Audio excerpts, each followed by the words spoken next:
আসসালামু আলাইকুম। লাইফের একটা বাস্তব ঘটনা তোমাদের সাথে শেয়ার করি, শোনো। ভিডিও পরে শুরু করতেছি। আমার এক ফ্রেন্ড আমাদের সাথে পড়তো। তো প্রথমত তার কি হয়েছে, আমরা যারা ফার্স্ট টাইমে প্রথমের দিকে ছিলাম, তো প্রথম দিকে তার কোথাও চান্স হয় নাই, মানে কোথাও না। তো এমন না যে সে স্টুডেন্ট খারাপ, এমন না যে সে স্টুডেন্ট খারাপ, ফার্স্ট টাইমে কোথাও হয় নাই। তো তার সাথে যখন আমরা পড়াশোনা করতাম, সে সব সব কোচিং এর যে পরীক্ষাগুলো হইতো, যে প্রাইভেটের যে পরীক্ষাগুলো, সবগুলোতে সে টপ করতো। সবগুলোতে সে টপ করতো, কিন্তু ফার্স্ট টাইমে গিয়া তার কোনো কারণে হয় নাই। কোনো কারণে হয় নাই, মিস হয়ে গেছে আর কি। কোনো কারণে বলতে কোনোটার মধ্যে ওই রকমের মেরিট আসে নাই, পারে নাই আর কি। তো সে কি করছে, সে পরবর্তীতে সেকেন্ড টাইমের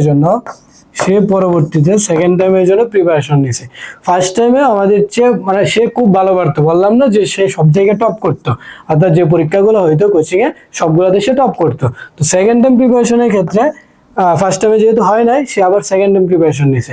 সেকেন্ড টাইম প্রিপারেশন নেওয়ার পর সে সবগুলো ইউনিভার্সিটি টপ পজিশনে ছিল, সবগুলো ইউনিভার্সিটি টপ পজিশনে সে টপ পজিশন হোল্ড করছে। এখন কথা হচ্ছে, টপ পজিশন সবগুলো ইউনিভার্সিটি বলতে ঢাকা ইউনিভার্সিটি সেকেন্ড টাইম দেওয়া যায় না, তোমরা সবাই জানো। বাকি যে ইউনিভার্সিটিগুলো আছে সবগুলোতে 1 থেকে 10-এর মধ্যে ছিল। তো তার দ্বারা কিভাবে সম্ভব হয়েছে বিষয়টা, তার দ্বারা কিভাবে সম্ভব হয়েছে? দেখো, তোমাদের মধ্যে এরকম অনেক আছে যারা অনেক ভালো পড়ছো, অনেক ভালো পারতা বিষয়গুলো, কিন্তু কোনো কারণে হয় নাই। ভুল থাকতে পারে কোনো কিছু, বা ভাগ্য সহায় হয় না, অনেক বিষয় এখানে থাকে, কোনো কারণে হয় নাই।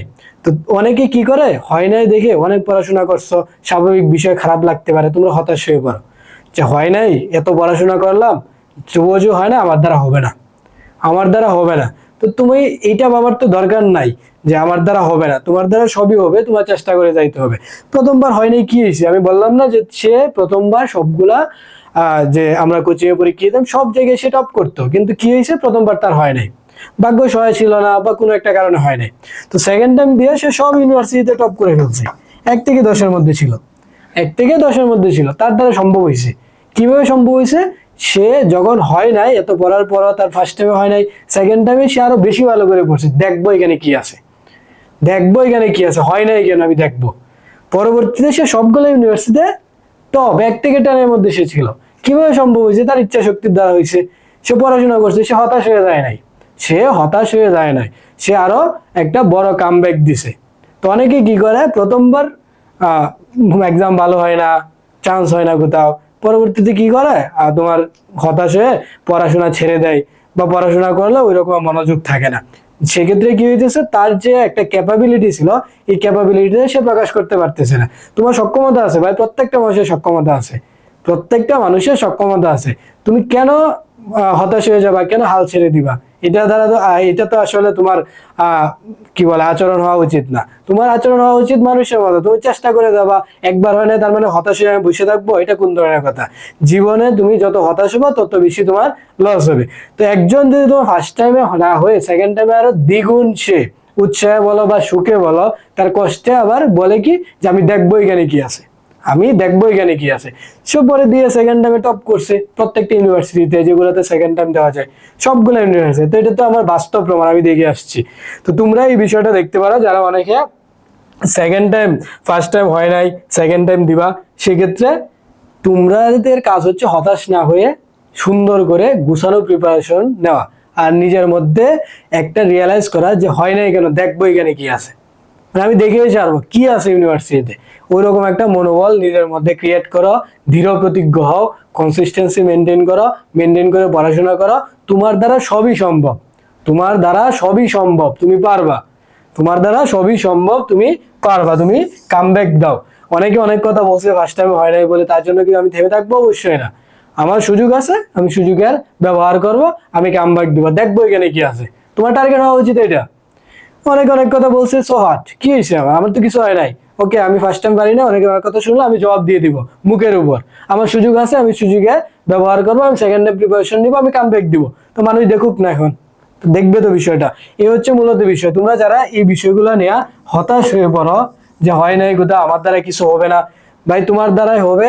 তোমার দরকার একটু সদিচ্ছা, দরকার একটু দৃঢ় প্রতিজ্ঞ হওয়া, দরকার একটু কনসিস্টেন্সি হওয়া, দরকার তোমার ল্যাকিংস যেগুলা ছিল ওইগুলা কাভার দিয়ে আবার নতুন উদ্যমে শুরু করা, নতুন উদ্যমে শুরু করা। এই কামব্যাকটা যদি তুমি দিতে পারো, তুমি যারা তোমাকে নিয়ে বিভিন্ন ধরনের প্রশ্ন করতো বা বিভিন্ন ধরনের কথা বলতো, ওই কথাগুলা তোমার আর শুনতে হবে না, তুমি এগুলা কাভার দিতে পারবা। তো যারা ফার্স্ট টাইমে হয় নাই বা লাস্ট পরীক্ষা তোমাদের গুচ্ছ আছে, গুচ্ছতেও ধরো ওই রকমের তুমি দিলা হলো না, তোমার সেকেন্ড টাইমের ইচ্ছা আছে, গুচ্ছতে দিলেও পরবর্তী অনেকে সেকেন্ড টাইমের জন্য চেষ্টা করে আর কি। তো সেকেন্ড টাইম দিলা, সেকেন্ড টাইম দিয়ে নিজেকে যতটুকু মেলে ধরা বাড়া দরকার ততটুকু ইচ্ছা শক্তির মাধ্যমে মেলে ধরলা, এই হচ্ছে মূলত বিষয়। আর হচ্ছে একটা বিষয় হচ্ছে তোমরা অ্যাডমিশনের ক্ষেত্রে অনেক সময় পড়াশোনাটা কোন ওয়েতে করতে হবে এটা জানো না, ফার্স্ট টাইম অনেকে এই বিষয়টা ভুল করো। অনেকে ওভার কনফিডেন্স থাকে, ওভার কনফিডেন্সের ফলে কি হয় যে না আমি তো পারি, আমার যে ঘোরা কি ইউনিভার্সিটি হয়ে যাবে, পরে দেখা যায় একটাতে হয় না। অনেকে আবার টাইম ম্যানেজমেন্ট করতে পারে না পরীক্ষায় গিয়ে, আবার অনেকে কনসিস্টেন্সি ধরে রেখে পড়াশোনাটা করতে পারে না, সব বিষয় পড়া হয়েছে কিন্তু এলোমেলো পড়া হয়েছে, এরকমও থাকতে পারে। আবার অনেক চাপের মধ্যে থেকে তোমার পড়া হয় না, এরকম বিভিন্ন কারণ থাকতে পারে। এখন এইসব কারণ বাদ দিয়ে লাস্ট মুহূর্তে যেহেতু গুচ্ছ যদি ইচ্ছা থাকে তোমরা দিলা, পাশাপাশি যদি সেকেন্ড টাইমে যদি তোমাদের ইচ্ছা থাকে সেক্ষেত্রে তোমরা সেকেন্ড টাইম এক্সাম জন্য এখনই মেন্টালি নিজেকে প্রিপেয়ার করে নিতে পারো। আমাদের সেকেন্ড টাইমের জন্য তোমার অ্যাডভান্স যে ফাউন্ডেশন ব্যাচ এটা লঞ্চ হয়েছে, তাহলে তোমরা এটা দেখতে পারো। এখানে কোন বিষয়গুলো বাবা, এখানে পাইতেছো পুরো 10 মাসের জন্য একটা কমপ্লিট সাজেশন এবং ক্লাস হবে তোমাদের জন্য। পাশাপাশি পাচ্ছ তোমরা 3টা প্রিমিয়াম বই। কয়টা প্রিমিয়াম বই? 3টা প্রিমিয়াম বই পাইতেছো, যেটা থেকে তোমার প্রিপারেশন 100% ফুলফিল হয়ে যাবে। এছাড়াও এই ব্যাচে ভর্তি হলে বাকি যে ব্যাচগুলো লঞ্চ হবে ওইগুলো তুমি ফ্রি অ্যাক্সেস পেয়ে যাচ্ছ। আর যারা গুচ্ছ এক্সাম দিচ্ছ, গুচ্ছের ক্ষেত্রে তোমাদের আমাদের রিভিশন ব্যাচ প্লাস হচ্ছে এক্সাম ব্যাচ আছে, এটা চাইলেও তোমরা দেখে নিতে পারো।